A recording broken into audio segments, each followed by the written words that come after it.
చంద్రబాబు దావోస్లో అడుగు పెట్టగానే వాతావరణమంతా ఒక్కసారిగా మారిపోయింది. అప్పటి వరకు 10 డిగ్రీలకు పైగా ఉన్న ఉష్ణోగ్రతలు ఒక్కసారిగా -12 డిగ్రీలకు చేరుకున్నాయి. బాబుగారు ఉండే ఆ 7 స్టార్ హోటల్లో మంచు దాటికి వెంటిలేటర్లు పెల్లున పగిలిపోయాయి. అధికారులంతా ముసుగుతన్ని నిద్రపోతున్నా చంద్రబాబు గారికి మాత్రం కంటి మీద కునుకులేదు, ఒంటి మీద రగ్గులేదు. ఆయన ఆలోచనలన్నీ పెట్టుబడుల సాధన మీదే. రాత్రంతా అలానే గడిచిపోయింది. కోడి కోయక ముందే లేచారు. ఎముకలు కొరికే చలి ఉన్నా లెక్క చేయలేదు. గడ్డ కట్టే మంచును సైతం పట్టించుకోలేదు. ఒంటిపై కనీసం స్వెటర్ కూడా లేదు. ఆ ఎల్లో చొక్కాతోనే బయటకొచ్చారు.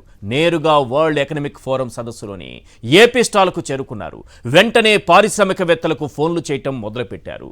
అట్నుంచి ప్రముఖ పారిశ్రామికవేత్తలంతా ఆశ్చర్యపోతూ అదేంటి సార్ అప్పుడే వచ్చేశారా అంటూ అవాక్కయ్యారు. అందరూ నిద్రపోయే వేళ మీరు నిద్రపోకుండా ఎవరినీ నిద్రపోనివ్వకుండా ఇలా చేస్తున్నారేంటి సార్ అని ప్రశ్నించారు. ఇట్నుంచి చంద్రబాబు గారు కనీసం 5 లక్షల కోట్ల పెట్టుబడులు ఏపీకి తీసుకెళ్లే వరకు నేను నిద్రపోనంటూ చెప్పుకొచ్చారు.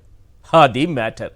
ఇందులో వాస్తవం ఉందో లేదో తెలియదు, కానీ Chandrababu Davos tour utter flop అయిన సూపర్ సక్సెస్ అంటూ జాకీలు పెట్టి లేపడం ఎలానో ఎల్లో మీడియాను చూసే నేర్చుకోవాలి. అయినా వెంటిలేటర్లు పగిలితే మాకేంటి, హీటర్లు పనిచేయకపోతే మాకేంటి? ఎన్ని ఎంఓయూలు కుదుర్చుకున్నారు? రాష్ట్రానికి ఎన్ని కోట్ల పెట్టుబడులు తెచ్చారు? ఏ ఏ పరిశ్రమలను రప్పిస్తున్నారు? ఎంతమందికి ఉద్యోగ ఉపాధి అవకాశాలు కల్పిస్తున్నారు? ఇవి మాకు కావాల్సింది అని ప్రజలంటున్నారు. ఒక పైసా పెట్టుబడి తేకపోయినా ఏపీ బ్రాండ్ ప్రపంచమంతా వెలిగిపోతోందని ఎల్లో మీడియా డప్పు కొడుతోంది. త్వరలోనే శుభవార్త వింటారు, వారితో భేటీ అయ్యారు, వీరితో సమావేశమయ్యారు, అవకాశాలను వివరించారు, రాష్ట్రానికి రావాలని ఆహ్వానించారు, వారు సానుకూలంగా స్పందించారు, చంద్రబాబును పొగడ్తలతో ముంచెత్తారు. ఇలా ఎల్లో పేపర్లు పచ్చ ఇంకుతో నిండిపోయాయి. దీన్నే బిల్డప్ ఎక్కువ బిజినెస్ తక్కువ అని అంటారు. అర్థం కాకపోతే మరో 10 పాయింట్లలో చెబుతాను, వినండి. పాయింట్ నెంబర్ 1, ఒక్క పైసా పెట్టుబడి తేకపోయినా ఏపీ బ్రాండ్ ప్రపంచానికి పరిచయం చేశారని డప్పు కొడుతున్నారే, దీన్నే అంటారు బిల్డప్ ఎక్కువ బిజినెస్ తక్కువ అని.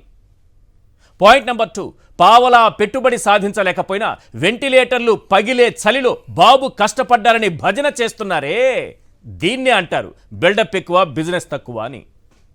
పాయింట్ నెంబర్ 3, ప్రపంచంలో ఇన్వెస్టర్లందరినీ అమరావతికి తెచ్చేస్తామని ఎగేసుకుని వెళ్ళి ఖాళీ చేతులతో తిరిగొచ్చారే, దీన్నే అంటారు బిల్డప్ ఎక్కువ బిజినెస్ తక్కువ అని.